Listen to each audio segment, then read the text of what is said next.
Assalamu alaikum. Sulaiman Rahim here, Messenger of the Covenant, breaker of the seven seals. Welcome.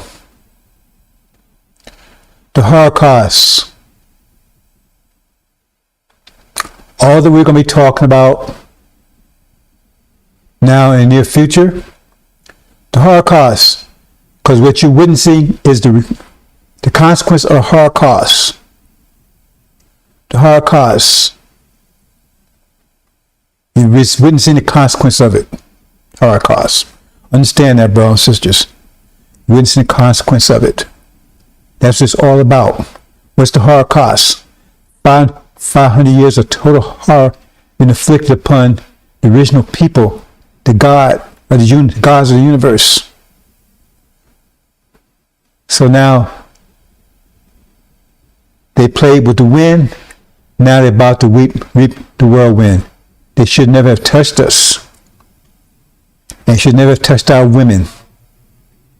So now they're going to reap the whirlwind, the wrath of the gods. The day of their wrath has come. They know they're in judgment. They don't want you to know. Judgment started 2020. So just keep in mind, brothers and sisters, what you're experiencing now and what you're going to experience in the near future, the results of the Holocaust. In addition to all other things they've done, the Holocaust is the main meal. But they got a lot of little side issues, all those things they've been doing, Gog and Magog, American, Britain, and false Israel over the last 500 years. All coming back in one day, in 1 year. So let's get on with the message here, brothers and sisters. What's the message? The warlords. Warlords. So say Joshua or Solomon, son of man, be a warlord. And Master Muhammad will be a warlord. One will be God from the air and one will be God from the ground. Joshua will be on the ground. He'll be the warlord on the ground. Master Muhammad or Michael or David, different names you will call him, Darius, he's the warlord from the air.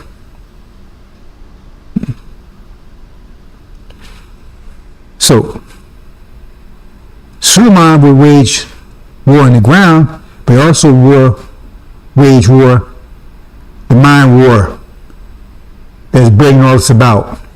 So let's talk a little bit about Suleiman, his history. See, I grew up in Newark, very poor, but a very disciplinary father from Louisiana.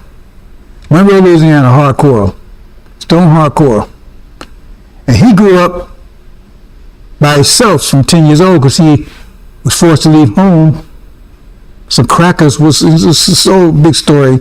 I don't get to all the details because he passed before he told me all this whole story. But some stuff went down. He had to leave Louisiana for Florida. And he grew up 10 years old on his own, hardcore. From 10 years old, he was on his own. He never saw his parents or any other people again in his entire life. He never went back to Louisiana. So that's how he grew up. And then he eventually moved to New Jersey where he met my mother. And she was a young maiden. She was still going to school. He was like, what I understand the story is that he was like a cook. He was doing he was cooking. He was a cook, right? In a restaurant or something. And she used to pass by from going back and forth to school. And she was like a teenager, right? And the girls back then like the girls like hard now, right? I mean, about telling you teenager, that's like everybody in town.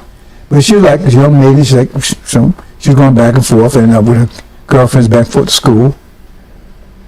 And somehow he got hold to her somehow, right? And so she was the only man he was the only man she ever knew. And she got pregnant with me. And had Aunt Mamie that was hardcore. And she's passed, but she was hardcore. And she got my father, grabbed him, and said, "You're gonna marry her. You're gonna marry her, or it's gonna else." So he married my mother, right? So they was married when I was born, and I was born in 1949, January 21st, 1949, right? January 21st, 1949. See, I was conceived the same time false sisters were conceived. When the star rose from the east, right? Remember the story about Jesus?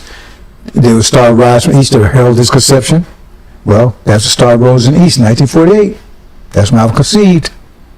So I can't make this stuff up. Anyway, you know, women, their attribute is beauty, it's not strength. So it takes a real special woman to raise a man. And that's why we have a lot of problem with our brothers out here, because the men in prison and she's trying to raise them and she can't give them something she don't have. She can try, and a lot of them do try, right? But they can't give them the full, you know, impact. Right? It's like going to a gym and all they got is, you know, 10-pound weights, right? I mean, you can do something with that, but I mean, there's limits. But, you know, they try. They have to. Because our Aboriginal women are tough. They ain't weaklings. But their attribute is not strength. See? And a lot of times, the way society is structured now, well, it's really bad now, but what's so bad then is that the female intervenes between the son and her husband, son and the father, which hurts the son because she's trying to protect him from this tough father. And really, that's the wrong thing to do, because she should let it ride. See, my mother tried to protect me from my father because he was hardcore. But she passed away when I was 9 years old. So for 5 years, I was with this hardcore man named my little sister. Right? And it was hell. And I loved my father to death. Don't make no mistake. Right?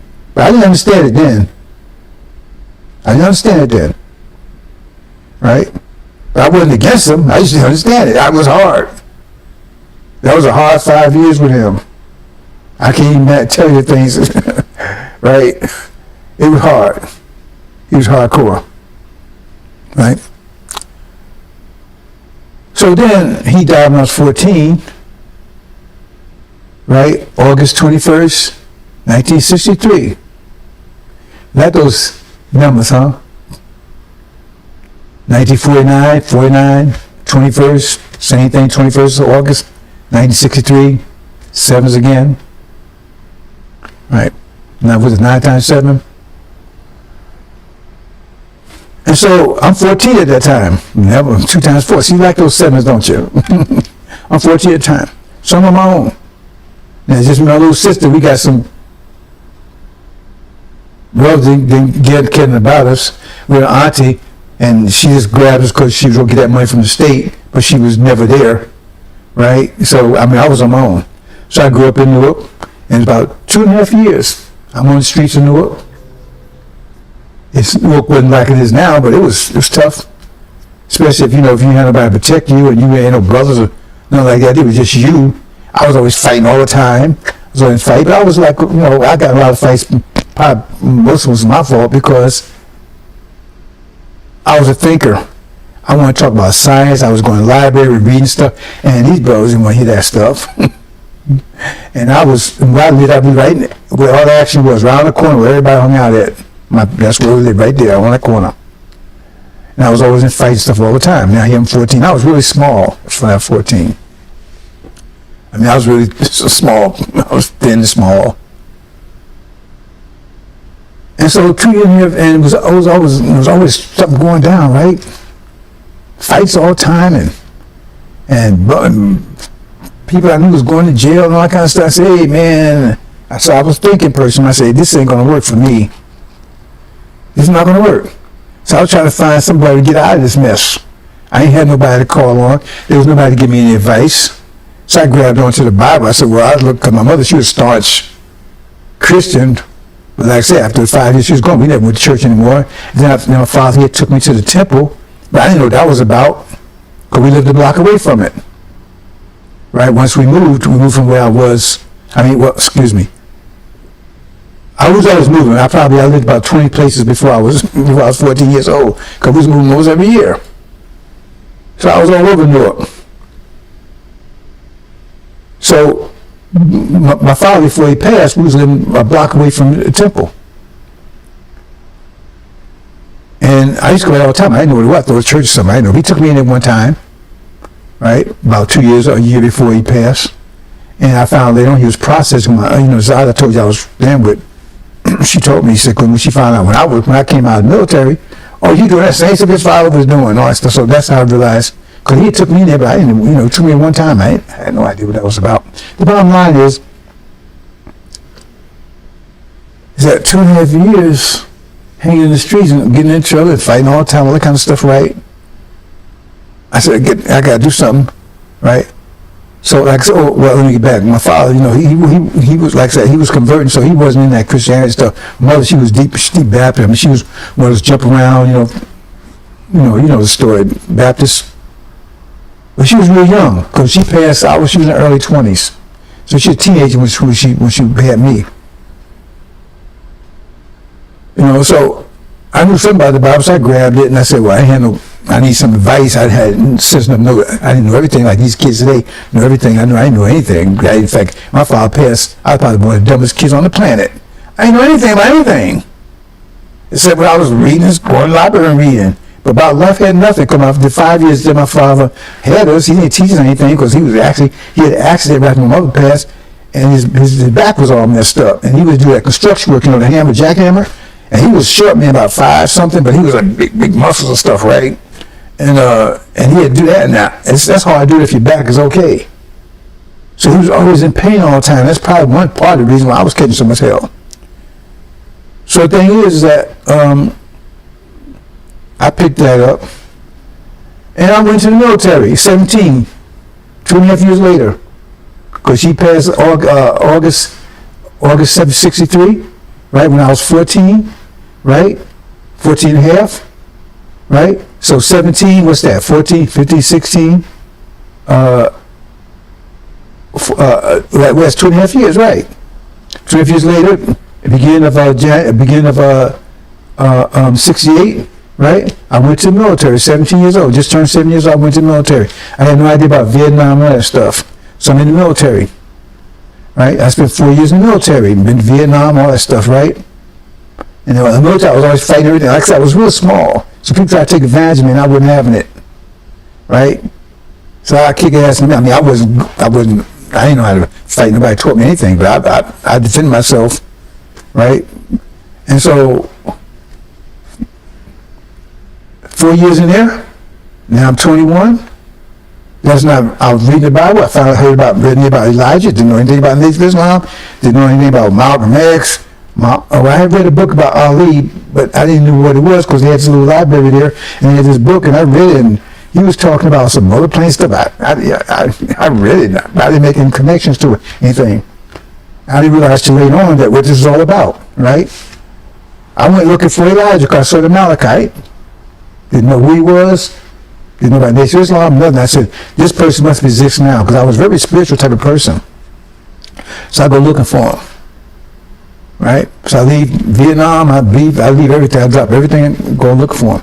So I end up in the temple I was telling you about, because I'm like, a long story, I'm not going into all the details. And I got in there, and what he was talking about, man, because somebody told me, man, you need to go in there, because they, the stuff I was talking, I said, man, you sound like a Muslim. And they kept telling me that all the time I was in the military. Are you a Muslim? I didn't know what a Muslim was, right? See, because I was always fighting white boys, I guess that's where they took it. Anyway, so I go in, I go there, and the brother said, hey, man, brother, you need to go down there. Tell me, you talking to them brothers. I said, what's this tell me? Everybody keep asking me. I said, listen, so I went in there, long story, I ended up getting in there, and when they started talking, I knew I was in the right place. Because what they were saying was exactly hit my heart, because that's the way I always felt. That's the way I read the Bible. I didn't read these crack preachers was talking about. So now I'm in there, and then it took me a while. I got my ex August 21st. Remember, my father passed August 21st?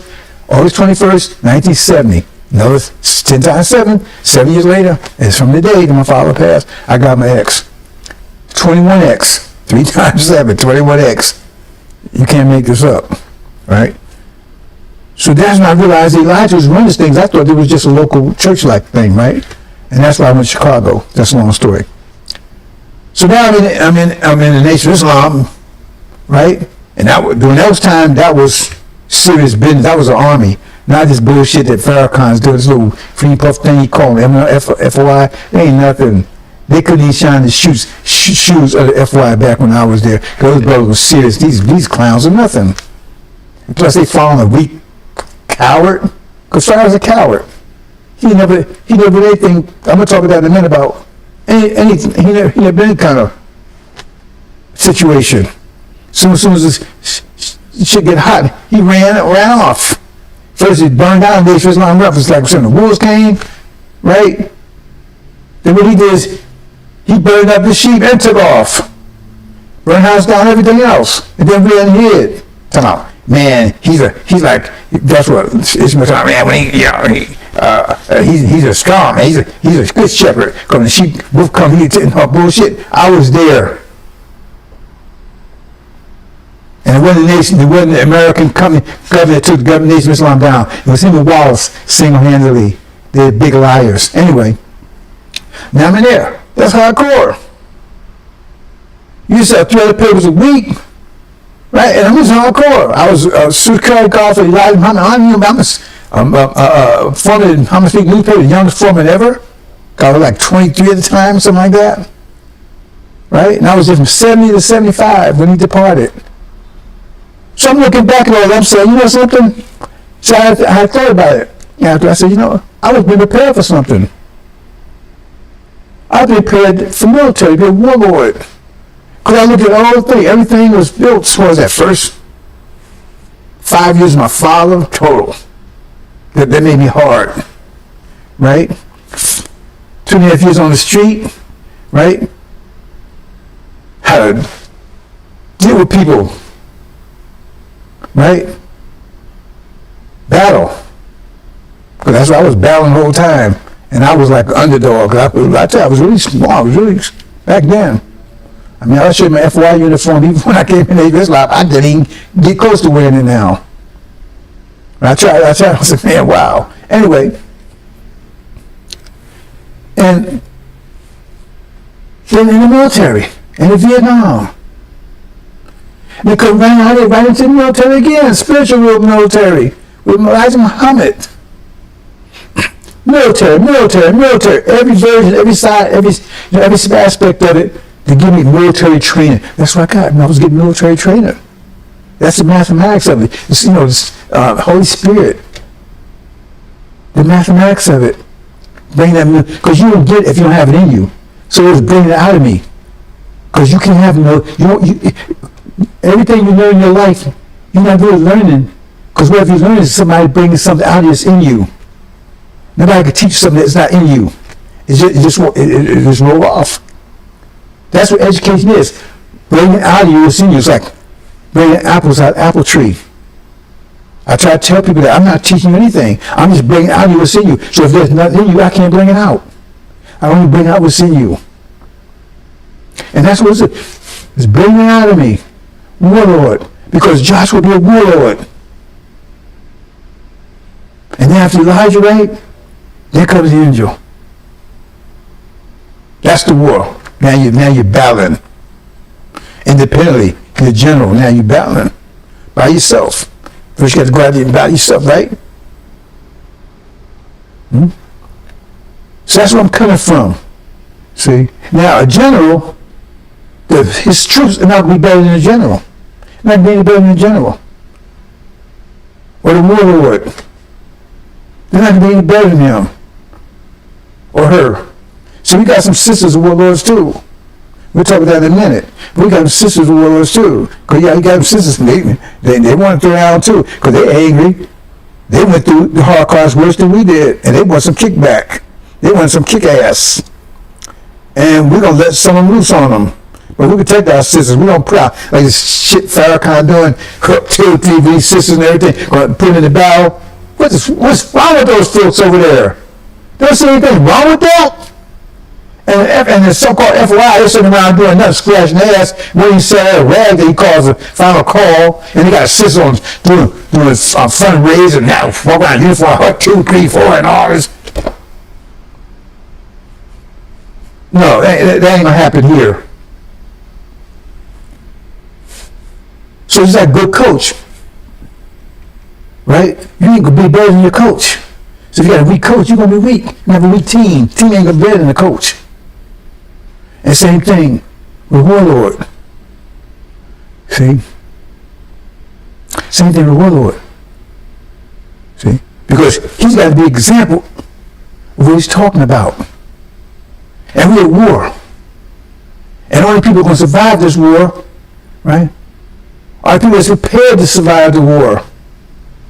And that's why it says, Suleiman raised an army. He said he raised an army. He said Lazarus will be raised as an army. A mighty army. Not so crack, jackass group running around scratching their trying to figure out what's going on. He raises a mighty army. And he could not do that if he wasn't a mighty general.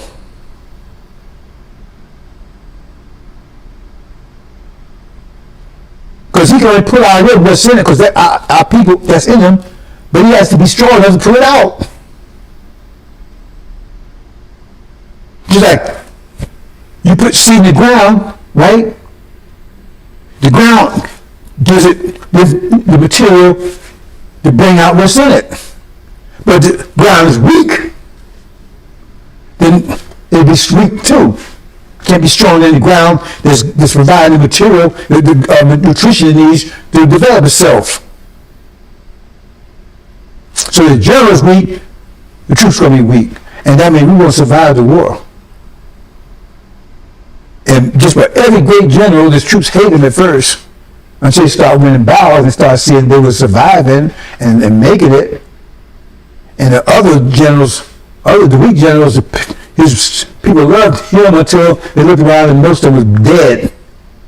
Then they realized, man, we following this clown here. See? So as they Suleiman would bring a raised army. And said they would be perfect. Right? Because he's being prepared for this.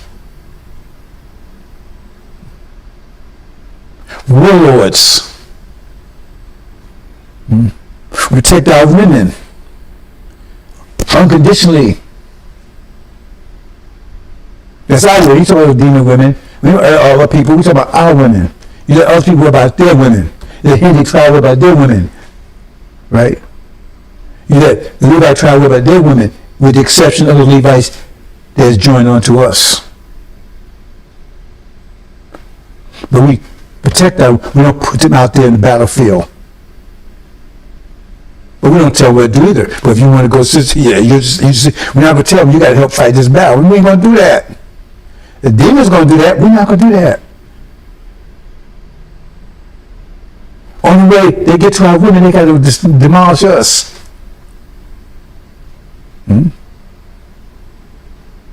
The only exception that was Holocaust. We agreed that we submit to that, and that was hard. You know, women suffered the most, but for men, psychologically, that was the hardest thing men ever had to do. See, I never talked about that. That was the hardest thing men had to do, to see that women being done like they was being done. The real brothers. I ain't talking about these vipers that's out here trying to take advantage of our women now. Somebody with Elijah and the 10th angel and the 7th angel and Eric and all these clowns. I'm talking about the real brothers. That was the most psychological, heartbreaking thing they ever had to do. To see our women being, that's why they're going to avenge them. They're going to avenge our women with See, that was the hardest thing for us to do. That was hard than anything else. All the stuff they did to us, the hardest thing that we had to suffer is seeing our women humiliated like they did. That was the hardest thing. I want you to know, sisters, that broke our hearts. And none of ours still broken. The real ones. It should have broken my heart even thinking about it. Because we love you. And have to drag you into this Holocaust thing, that was one of the hardest things we ever had to think through. That was the hardest thing. Dr. Boss, we were wondering whether he could convince us to do it. Because he knew how we first thing we say, what about our women? The first thing we would say when he asked us, tell us that, are you willing? Because he didn't force us to do this. If this wasn't forced to do it, he was told to do it. It was his choice. He said, submit to Adam. It was his choice. He was forced to do it. But he submitted. It was a choice. He said, I ain't doing it. And I can understand where he was coming from. Because he might have been thinking about his women too. So I'm not knocking him. You understand? But the point is, he coming back now. He want to come back at us because we did it. I understand where he was coming from. If that's where he was coming from.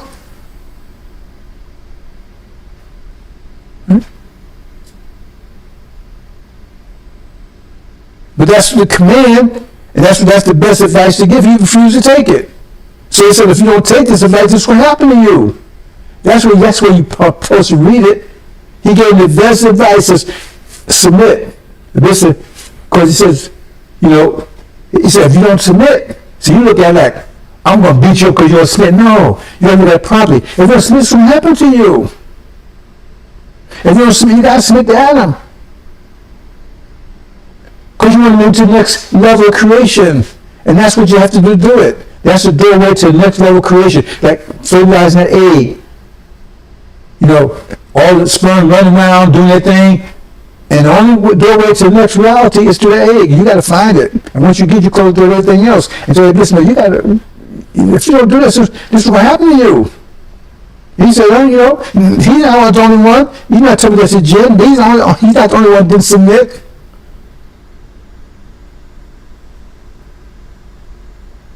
Let me rephrase that. He openly didn't submit. All other nations submitted to various degrees. But he outright said, I'm not going to submit all. All other nations submit to some, because most of these nations in the world right now, they don't have too much power with Adam, except Adam they don't like being dominated by Adam. But Adam's culture going to China, and they pretty much live like Americans live, as far as economically and everything else. Same thing in India and everything else. They adopted democracy and all that kind of stuff, right? It's only the jinn. They say, I don't have no parts of it. Religion, economics, none of it. So everybody submit to some degree. We 100%. So I told you, if you don't, it's going to happen to you. See? Because it's like, I want you to get in this furnace. I got a piece of gold.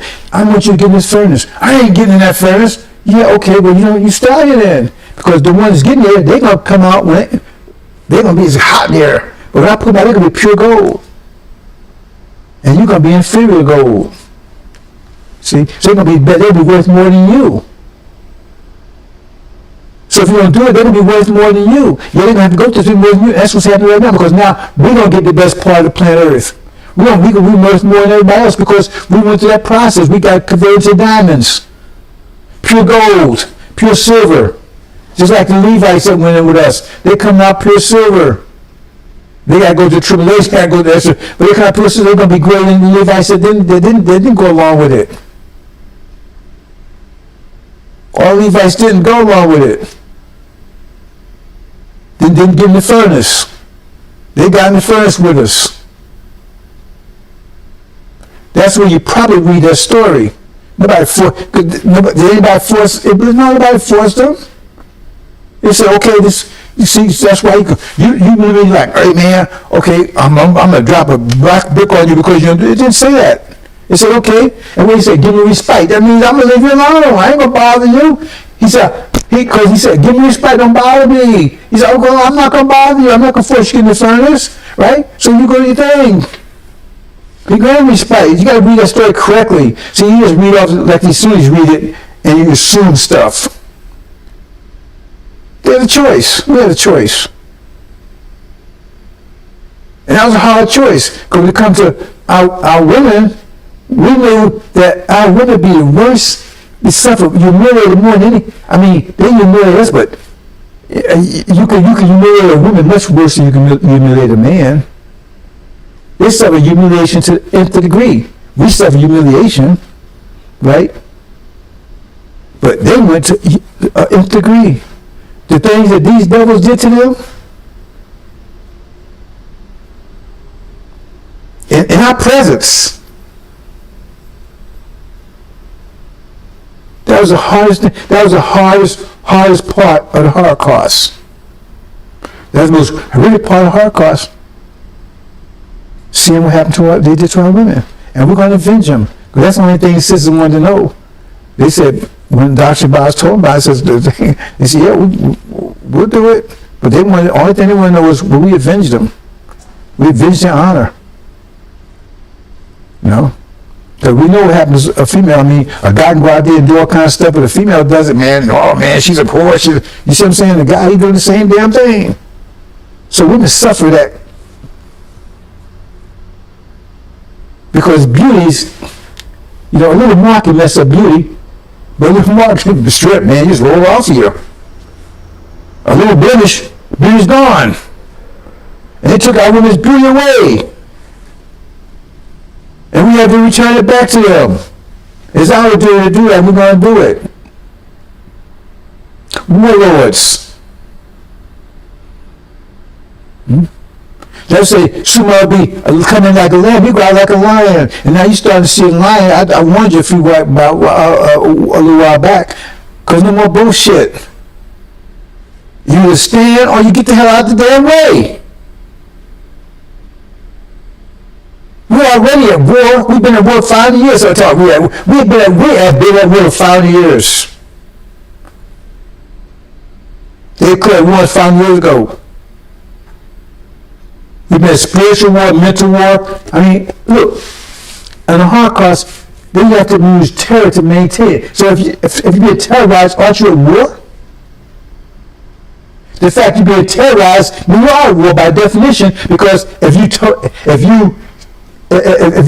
totally defeat it, then there's no need to terrorize you anymore, because you're going to go along with it. But they kept terror going. That means there was resistance. So I thought you submit. We did submit. But see, they went beyond their limits.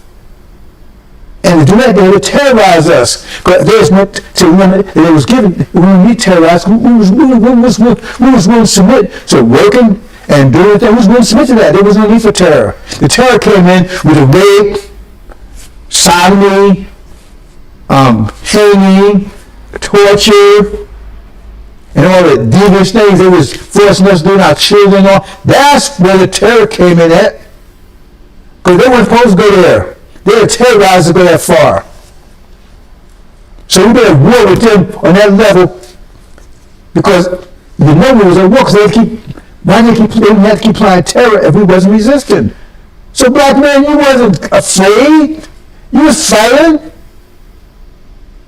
You just wasn't look like you was winning. But you are winning. So don't put yourself down.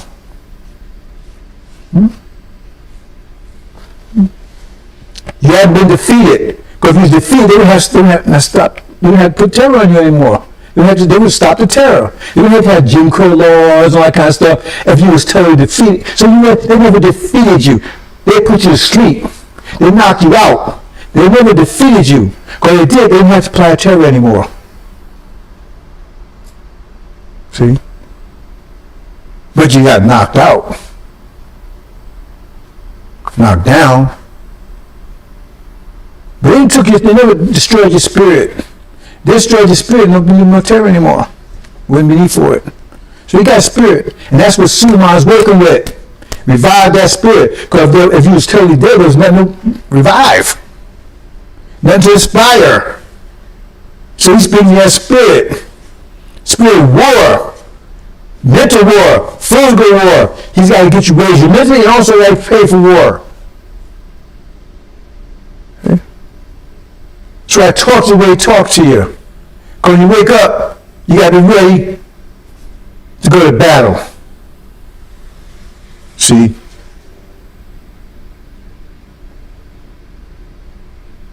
Because we're at war. See? But now, right? We're going offense. See? So they never broke your spirit. They did. It was nothing to work with. I'm evidence of that because they haven't broke my spirit. You see me going 30 years and I'm still going. They come at me every kind of way you can think of. Every kind of way you think of, they come at me. I'm still standing. But see, the other things too, see, I'm going to talk about this squeeze theorem in a minute. But, they can't,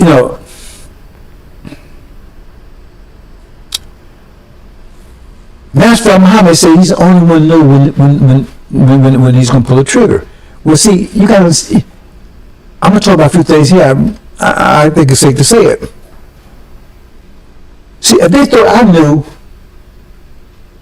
I'd be in Gitmo someplace being waterboarded.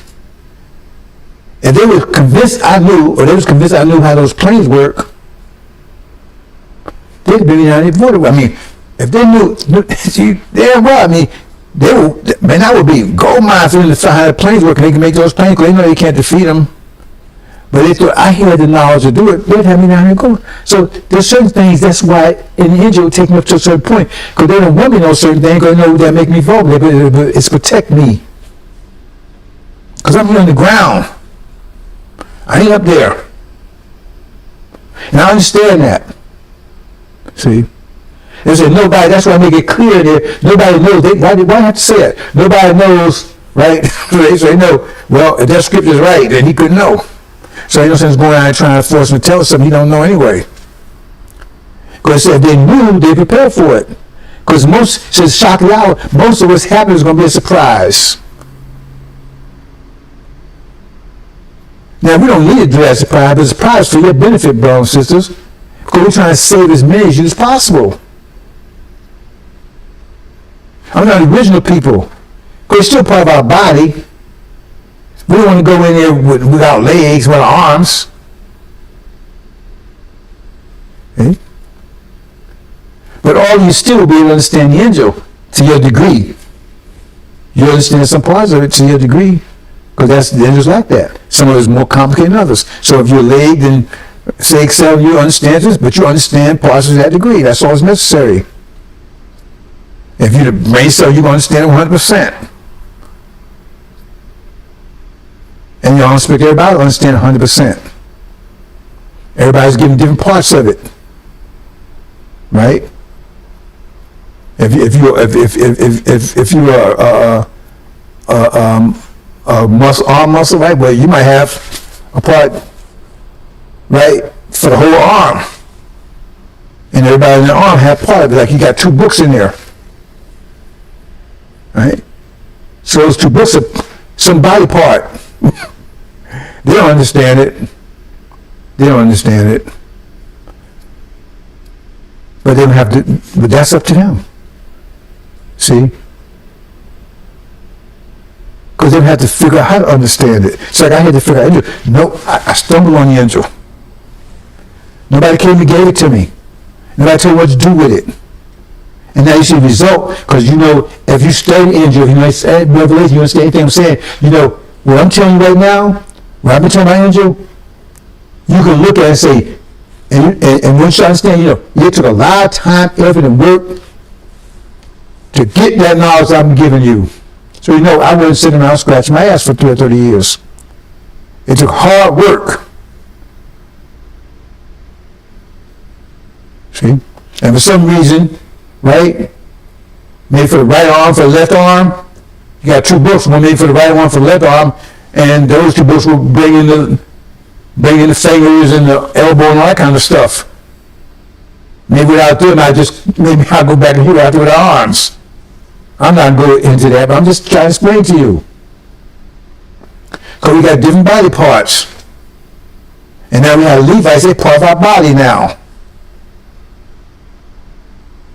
So maybe they're going to represent the two arms or two legs. And so they're the main part, so they got to bring the rest of the fingers, all that stuff there. Otherwise, then we go in without arms and legs. I'm just saying that, throwing it out there. But that's up to them.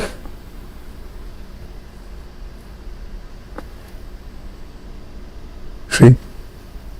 Like the brain, it covers the whole thing, right? But then you got an arm, you got a leg, you got feet, you got different body parts.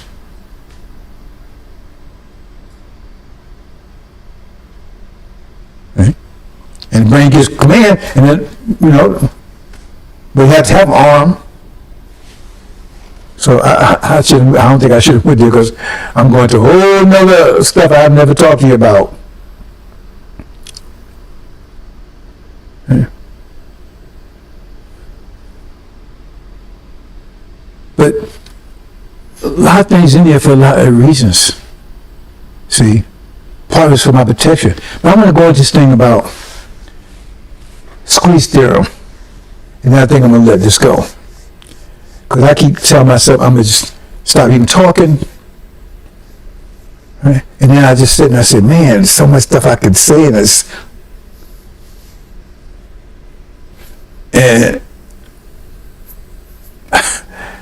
I don't know. I'm going to stop. All right. Let me move on.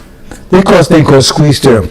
Now, what squeeze theorem is calculus kind of idea, but I use in other venues too, right? So what happens is that you got this formula, and the formula produces a number, a bunch of numbers, right? Like it says, it's greater than 2, but it's less than 10. So the answer is greater than 2, because you get answers like that. You can answer that one specifically. It's greater than 2, is less than 10. That means somewhere between 2 and 8. So what? That's it's 2, 3, 4, 5, 6, 7, 8. That's 7 numbers. But you will need to know a specific answer because you might say you have to be a certain temperature if you're trying to get something like boiling boils at 212 degrees, and you're trying to figure out at what point will it boil, and you got that formula come and say, well, it's somewhere between 200 and 230, but you got to know exactly 12 because that's at the point where you're trying to have something happen. But you don't know what it is because the formula only gives you like, it's greater than 1 and it's less than 10. And so, well, how do I find out what it is? And you have the mathematics to tell you exactly which one. So they got this tool called the squeeze theorem. Well, the squeeze is a tool. It's mostly logical, but it has some mathematical aspects to it too, depending on how you're applying it. So now you say, well, it's somewhere between 2 and 8. That means in the middle. It's one of those numbers. That's different. If you say it's the middle, then you just go right to the middle one. No, it's somewhere one of those numbers. So you start a process of elimination, deduction. And that's what squeeze theorem does, right? So you can apply mathematics or different type of logic. So you eliminate, right? You say between 2 and 8. Oh, I can eliminate 8. I can eliminate 2. So now I got between 3 and 7. So you narrow it down. See? And then you say, oh, well, I can eliminate 3 and 4 and 5. So now I got 6 and 7 now left.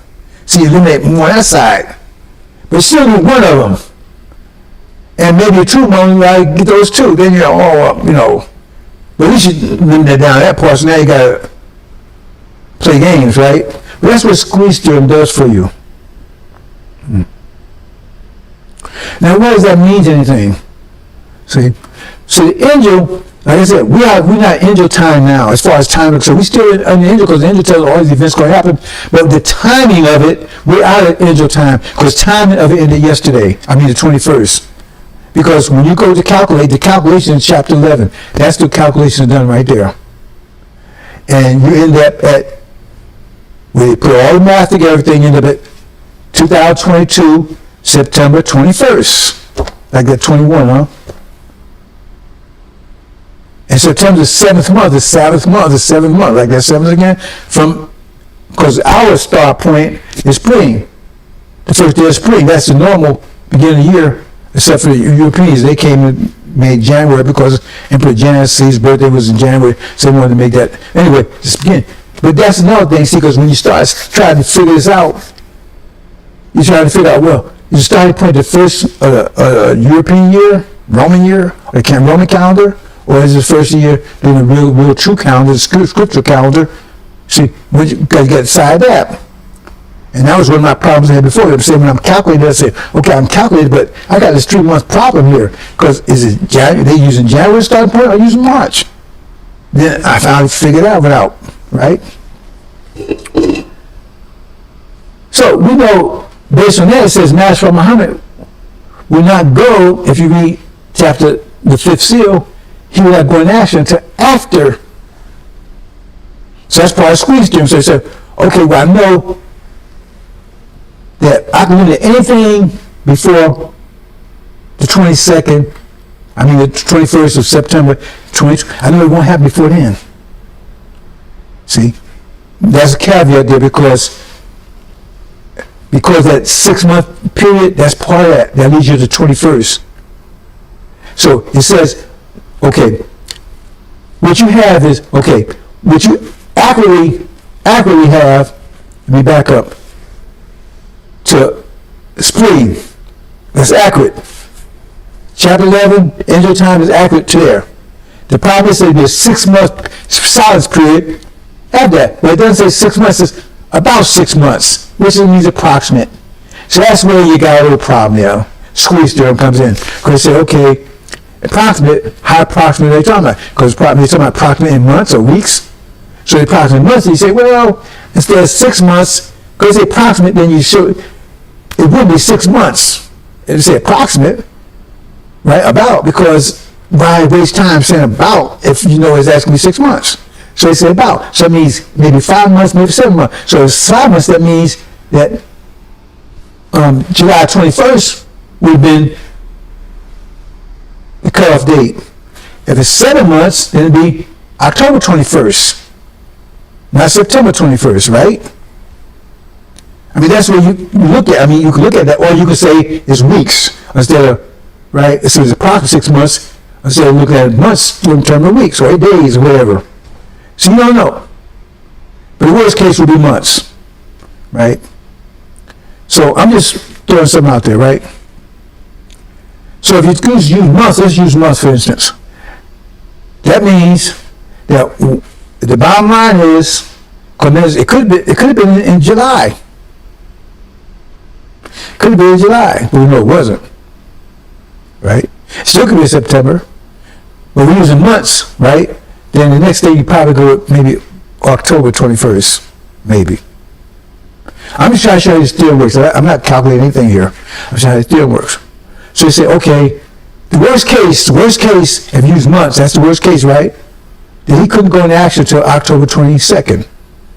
Couldn't go into action. That's the worst case. I'm using this theorem now, right? I'm trying to deduct. So he couldn't go in, I'm saying if you use month as a cutoff instead of weeks or whatever, because it could be days. It still could be September. But I'm saying if the worst absolute case, you probably say, you're talking about months, so it'd be the 7th month, right? Because it says approximately it'd be the 5 or 7, somewhere between there. So we said that'd be for October instead of September. Okay? So he said, okay, well we know on that side, right? They said, what's the other side? He said, the other side is unlimited, doesn't matter. Because you say, well, I know it's greater than 5, but if anything greater than 5, then that squeeze theory won't work because you have to have both sides. You have to lock both sides down. And there's got to be a range in between something. Because if you say it's greater than 5, then you got infinite. It could be anything. It could be a billion, a trillion. But if you say it's greater than 2, but less than 10, then you got a range there. Now you got to squeeze that down. So the thing is, we have to look at and say, well, this is always calculated. I'm going to show you this particular way. You squeeze through. So, okay. Now, why is he going to action? See? Because we know he's going to be part of the war that's going to break out. And the war is going to break out between Iran and America and false Israel and their angels. They're going to be part of this war. There will be maybe other things too, but I'm saying in general that what I've been telling you over the years, I said it's going to be Michael's angel. That's what it said in chapter 12. Michael's angel was America, Britain, and false Israel against Iran and Syria. So we know war is about to come based on just that, right? So, and the war is supposed to be based on the fact that Iran is rich in uranium because they don't want to get atomic bomb. That's the basis of it. You see where I'm going? So we got upper limit. The upper limit on the other side is they want an atomic bomb. Okay? So it has to be the worst case after. It can't be before October 21st. Can't be before that. And it can't be after they made the bomb. Because the whole thing is the war is going to take place to stop them making the bomb. So it has to be within that range there. Now you got a range. So then I say, well, how long will it take them to make the bomb? So you start calculating. Well, you say, well, if they're reaching uranium at this rate, and they got so much uranium, right, and how much do they need to make a bomb? You start calculating. So, well, they got 1,000 pounds of rich uranium at 60%. But they need 90%, right? And so at the rate they're rich in uranium, it would take them 4 months or 3 months to have 90%, a ton of 90% of enriched uranium, which is as much as they need to make the bomb.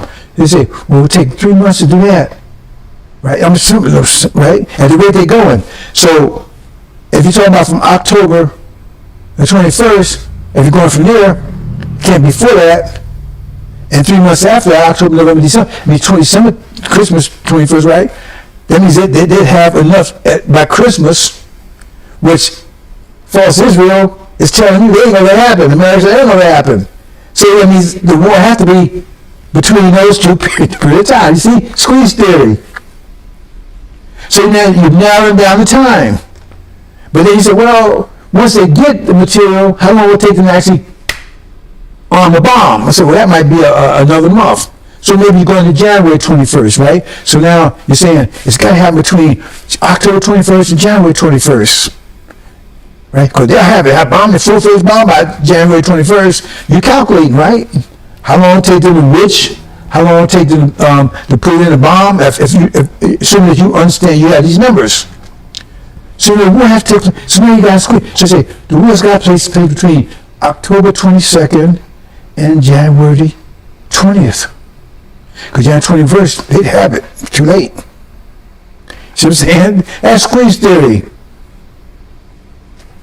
See? Now I can be more specific than that, but I'm not. I'm just trying to show how it works. So, we don't, Master Muhammad has to go in there, because it says he would know the day and hour. That means very specific. But the range, it said you would know the times. The script said you know the times, you just would know the date and hour. So, but I just told you times.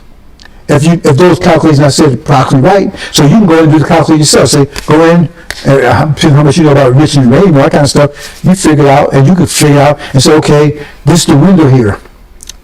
This is the window. It has to be within this range. And then maybe you got other things you can put in here and say, okay, how nervous is false Israel? How nervous is America? How much planning have they already done to attack them? You see, add all those things in here, and you narrow it down more and more and more until you might narrow it down to a month. But you're not going to be able to narrow it down to the exact time, because otherwise the prophecy will be wrong, because the prophecy says no one knows, and if you knew it, then that prophecy will be wrong. So you won't be able to narrow it down to the exact day and time, but you'll be narrowed down, but you can narrow it down very close. Depends on your skills and how much how much your calculation skills. That's where squeeze theory works. See? So we know it's going to be soon. I'm not going to tell you how soon. We know because my calculation, I know it on one side. At least at this point, I can eliminate some things because I knew it wasn't in July past. It didn't happen then. So we're in September now. So we know based on, if you use the month, I'm saying that was the worst case. I'm not saying that's the actual way it works. But if you use the worst case, right, then we narrow down to a month right there. Right? After that month, then we got the bracket where it has to be between October 22nd and this other that I've already figured out, the upper limit. So it has to be within that range there. See? That's if you use it as a month. But if you use it as days, then it could be anywhere from today until the other limit I just told you about. Because I have my upper limit in mind. I'm not going to tell you what it is. See? That's where squeeze theory works. The only way it is, now if they go back, because the other thing is, right, you say they're not going JCPOA, now you calculate, say, if you know you're not, and see, that's where the angel comes in, because they're giving you information to use to apply squeeze theory, because they're not go back JCPOA, because if they said, well, they might, then you have to the whole thing off. They're not going back to that. And we know it says, if you read, if you understand it, they contemplate pressure. What kind of pressure they putting on them? Because they was moving up. The pressure is enriching uranium. So you see, you got the other side. You got part. You got some of the factors working. So not going like JCPOA, right? And they constantly enriching uranium, right? So then you say, okay, at what point we have enough? Because they can go back to JCP, that means they'll stop, the whole process stop, and then you have the whole thing off. But you know, it's not, so you can do that calculation, because you know, you're not going, it'll tell you, it's giving you information, it's just not giving you precise information, and part of the reason why it's not giving you precise information, like I said, probably protect me, because they thought I knew exactly, then I'll be down and get most word boy me try to find out. Because it said, if they knew the hour, they knew, they would prevent it. It's telling you in scripture. Because it's going to be a surprise. That's why I call it shock of the hour. It's going to be a surprise to them. Because see, that's one of the main strategies and tactics of war, surprise. Okay, listen. That's in World War II, that's how he was able to defeat Germany, because so-called D-Day, they had the whole coast, the European coast, to protect. And Germany wasn't had enough, armies wasn't big enough to protect the whole coast. So they had to, and America was coming to bring their military in, and they had to prevent them from landing their military on the land. But if they knew exactly where they was going to land it, they could have defeated the American forces.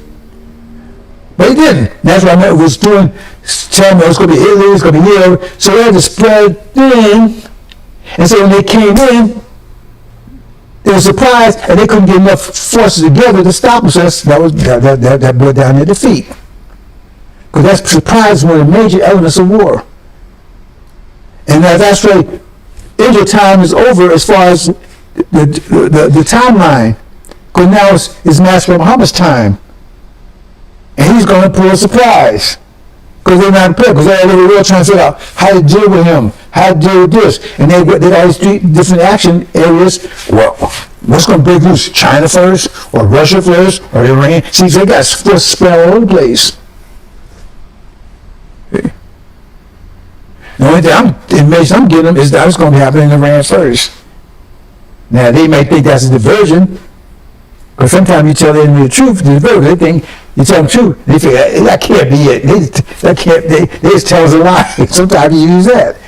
Because if the enemy think you're a big liar, then you tell them the truth, and they think it's a lie. So my soldier's gonna be right here. Oh man, he just tells that because he think we're fools. He think we're fools. So it's gonna be right there. We know they're gonna bring over here, and that's where the soldiers really are. And so they're over here, and then they get defeated because they weren't where the soldiers really were. I'm saying, I don't trust anybody. I don't trust anybody. And I'm very careful what I say, and they're confused because they try to figure out what does he mean on this, what does he mean on that, whatever. I just give you enough so you be secure in understanding what's going on, because that's what images are all about, to get your mind back. So I'm not trying to confuse you. See? But they will be in derision. So they can try to figure it out. But it will be a surprise. Warlords. See? It says that day will come as a thief in the night. It tells you it's going to be a surprise. So what good sense to make if it's going to be a surprise birthday party? I'm going to tell you that they're going to surprise you. There's not a surprise birthday party anymore. Now, it's not going to be a surprise to me in general, because I had a general idea what it was going to be. But the actual day, I don't know. And I really don't even want to know, to tell you the truth. Because I did know, like I said, they thought I really knew. I'd be now and get more trying to find out. Because they know where to put their force and everything else.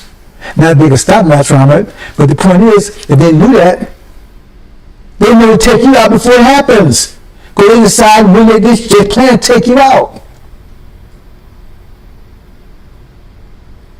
You better read Adam and Eve's story again, all over again, the whole story, right? Because they plan to take you out, but they need to know when to do it. They need to know when to do it. And right, they don't know. So they knew exactly, that says, remember, read it carefully, it says, if the master knew what hour his house was broken in, he would have been it. What do you broken in? That means that's all the break in and take us out of here. So how do we prevent it? Get rid of us. I try to explain these things, brothers. I mean, you know, you have to read between the lines. I mean, I understand. It takes a while. You can't keep up with me on this, right? I know some of you might be trying. I'm way ahead of you on it, right? I ain't expect you to know what I know because you're not going to be able to know everything I know. I'm not going to tell you everything I know anyway. But I expect you right to keep pace. That's up to you if you keep pace because you want to get out of here because you have to get out of here yourself. Only ones that get upper hands are sisters. We definitely don't get them upper hand. I'm going to do it. If I lose my hand, I'm going to get a sister upper hand. They don't put ifs, ands, or buts about it on that one. But the rest of you, okay? If you don't get through your head that we're at war and start acting like you're at war and adopt a military stance, a military persona, and start coming military and stop this bullshit, then you're gonna be us. Because you're gonna be part of my army.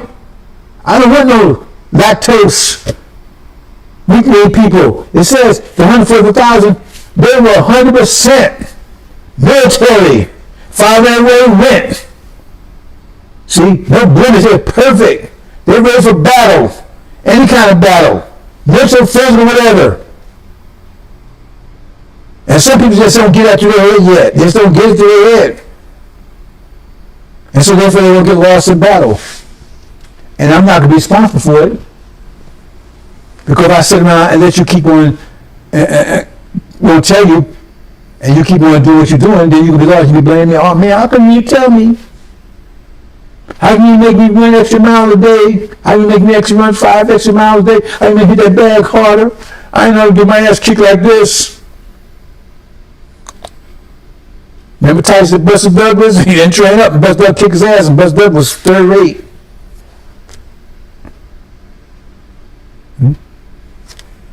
So if you want to be part of my army, you better get your ass together because I'm not going to, how much around me? I don't want no weakness because this is a battle. This is a real battle. It's the greatest battle in history. And we outnumbered 100,000 to 1. See? But we got we got the power, we got the wisdom, we got everything to defeat them. If we have it, but do you use it? See? And if you don't have it, God can't bring it out of you. Like I said, if you don't have it, I can't bring it out of you. It has to be in you. So I'm not going to keep wasting time. Like I said, every tree that does not bear fruit be cut down. That means you don't have fruit in you. So we cut you down. You don't have fruit in you. Because I can talk all I want to, right? And if you ain't got it, it ain't coming out. And it tells you, just like the ark, if it was a flood, you need an ark. If it was a war, you need to be military. You need to be ready, you need to be hardcore. And like I said, my whole life has been preparing me to be a warlord. I didn't realize it until later when I figured what was going on. Because I said one thing after another after another. I said, man, what I'm going through? Why I got to go through all this stuff, man? Constant military, hardcore. And then I realized, right? That's what I've been prepared for, not by no mystery God. Because what was happening is that my nature was pulled out in there like a tree growing. I look around, start producing. Man, look, I'm producing apples. Wow. See? That's in me. That's why it came out. If it wasn't in me, it came out. Let me elaborate on that concept a little bit. A lot of things we can talk about. Says I like to go on all this psychological stuff like that stuff because people confuse. But nobody, no mystery God gave you any gift. This bullshit give you gift. No, the nature's in you. So if you're a devil, right, you can produce thorns and stuff like that. Look, I got these thorns and stuff. Because that's what you're going to be doing. Because that's what you're going to be producing. Stealing and robbing. Because that came out of you, it was in you. That's all you can produce. That's what you're going to be doing. So you're going to be thinking. That's why that's one way. I told you I got a demon radar. That's why I know they do it. Because that's what's produced. That's what's in them. That's what's coming out. That's all he can produce. He can't produce good fruit. And so, warlord, that was in me. And so, as I was growing, that's what I was doing. That was coming out. And so I was coming out because I was coming out in that environment, doing things. That's how I was being cultivated. Is that a good way to say it? I was thinking that direction because that's what was coming out. Military. Because if I wasn't, I wouldn't be thinking that way. The same with you. So if you clown because that's your clown inside. That's what's coming out. You put two seeds next together, and apple seed and orange seed right next together. You didn't put close you want to. Apple tree gonna put up apples, and orange put orange. And so what you seeing, the fruit of my life, that's what you see. You see the fruit of my life. Because that's what's in me. That's what you're seeing. We see Farrakhan was in him. A liar, a thief, hypocrite, coward. Because he's a demon. That's the nature of his father. See, Elijah's a warlord. And Master Muhammad could not have taught him to be something he wasn't. He brought out. See, he saw the warlord budding. Because Elijah Muhammad was already on that path. He was a lieutenant with Marcus Garvey.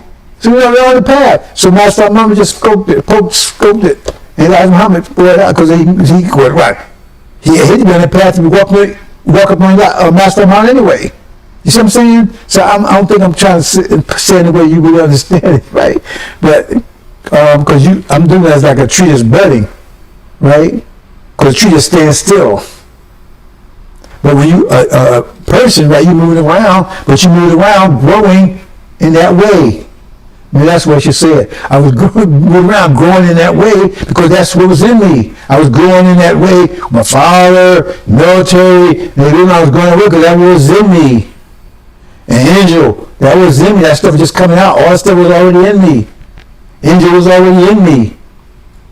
When I found it in the book, or the book just gave me fertilizer to bring out that was in me. Angel was already in me. Hope you understand that. I just didn't know it. That ran against the book is the fertilizer. It's fertilizer for you too. Because if it's in you, it's going to bring out in you.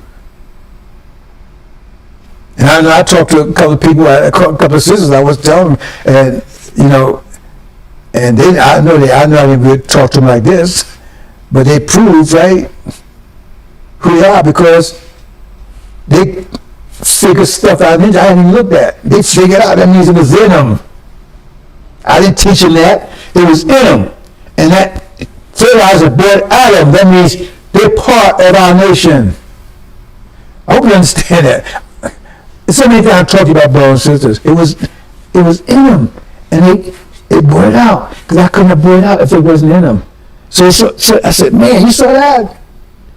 When I said that, I didn't tell them, but I was looking. I saw into them. I said, oh, see, because I put that book there. It brought out of them. I said, man, you figured that out? And y'all putting out these sisters, and most y'all don't know shit. And this sister, she looked at that, and that little fertilizer, she gave it Angel, and it brought out of her. She didn't figure out something that was in Angel. She brought out something that was in her. It was in her. The angel was in all our people. That's it, 44,000 angels in all of them. Because they only wasn't hear it. It was in them. You got to understand these scriptures. The scriptures like fertilizer. It brings out, that's why we got believers and disbelievers. The believers are the ones that have that's the fertilizer to bring out what the scripture's saying. It brings it out of them. See? You don't give them anything, it brings out of them. So if that means they move on to the next, move on it, keep generating the future, keep moving on. Because it just brings out, that scripture's in them. All it is just unlocks it. There's no way of saying it. It unlocks and it comes out. And so everybody that, right? It's like this brother. Now I'm watching them. See, and I ain't happy with any of them, to tell you the truth. But the point is, I'm speaking on one situation. The angel's in him because he saw something in there that I said, "Oh, that was." He wouldn't have saw it if it wasn't in him. Hope you understand that. So my issue with them is, I see angels in them, but you're going to be a tree that produces one little apple? What are you there for? You going to do something with it, or you going to sit around your ass with it? Because I already see it's in you, because you better figure out any of that if it wasn't in you.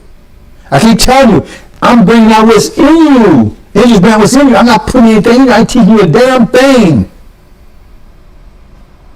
Same thing with lives, I'm bringing out what's in them. Just like angels bring this out of me. It's them what's in me, angels in me. And when getting that book, just fertilize it, boil it out, cultivate it.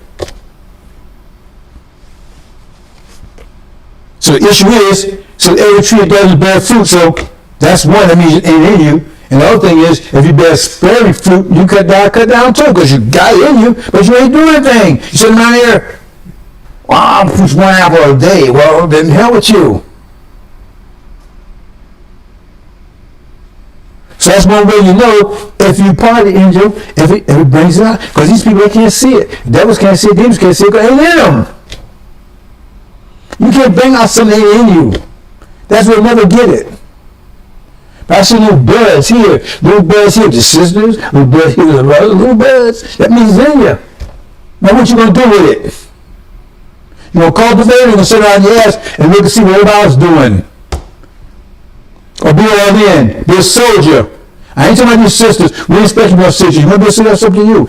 We're not expecting to be a soldier. See? You ain't got $5 if you want to go and kick ass. I have a problem with that myself, because I don't want you out there. But if you want to do that, we'll sign some bills, get your back. But I tell you what, you go to war, you want to go out and kick some ass? The soldiers, they better not hit you. I don't know how you going to count that, because you're going to kick ass, but the first one you get hurt, we'll come down like a ton of bricks. We ain't going to have a lot of sisters get hurt. But they want to kick ass, they got the right. See, because, remember, they got 10% of us in them. And they got a right for revenge. And we got them sisters that want to kick ass. Stone cold ass kickers. I'm from New York, and I know there's some sisters can throw down. So I know some sisters going to want to do that. But we're not going to let you expose you like that. It's Farrakhan BS. Remember, it's already in you, brothers and sisters. If your warlord's already in you, can't bring out something that's not in you. I'm not teaching you anything. I told you that. I've been saying that for a while. Some of you probably heard me say it a year or so ago. Many times I said it. I'm going to bring out what's in you. If the angel's in you, it's coming out. If you part of a new reality, the angel's in you. That's your new mind. Restored to you. Remember, it's your mind. So if your mind will not give it to you, if it's yours, we're restoring it. So give me his mind back to me, it's yours. So we're restoring it. That's like resurrection. Hope you understand, brothers and sisters. Warlords. So I talk about a few things. I talk about the warlords. I talk about the squeeze theorem, right? So that's something you to calculate. I'm not going into any more detail of that for you, right? They show this is a principle that they use in calculus and other mathematical disciplines, right? So you can narrow down, because we do have a limit. We know mass from has to do within a certain time. Otherwise, he goes beyond it, he throws everything else off. You're not going to do that. See? So we talk about fruit. So I see things people don't see. So I say, oh man, that's just to figure out. Okay, now I know that's in her. I said, the Levites is part of the nation now. So it's in them too. The ones that went through with us. See? Because we convert to diamonds. So you convert to diamonds, what I'm saying is, right, you convert it to, right, to angel. Your angel. No way of saying it. Like an apple tree. Your angel tree. Now you're going to produce anything? So I said right away, when I said it, I was impressed. Because she was, one sister, I didn't say her name, but she was the first person in the 30-year history that came out and produced any angel fruit. First person did it. The first person that did it. I was laid out. I didn't want to show how surprised I was. I said, wow. It was a beautiful thing to see.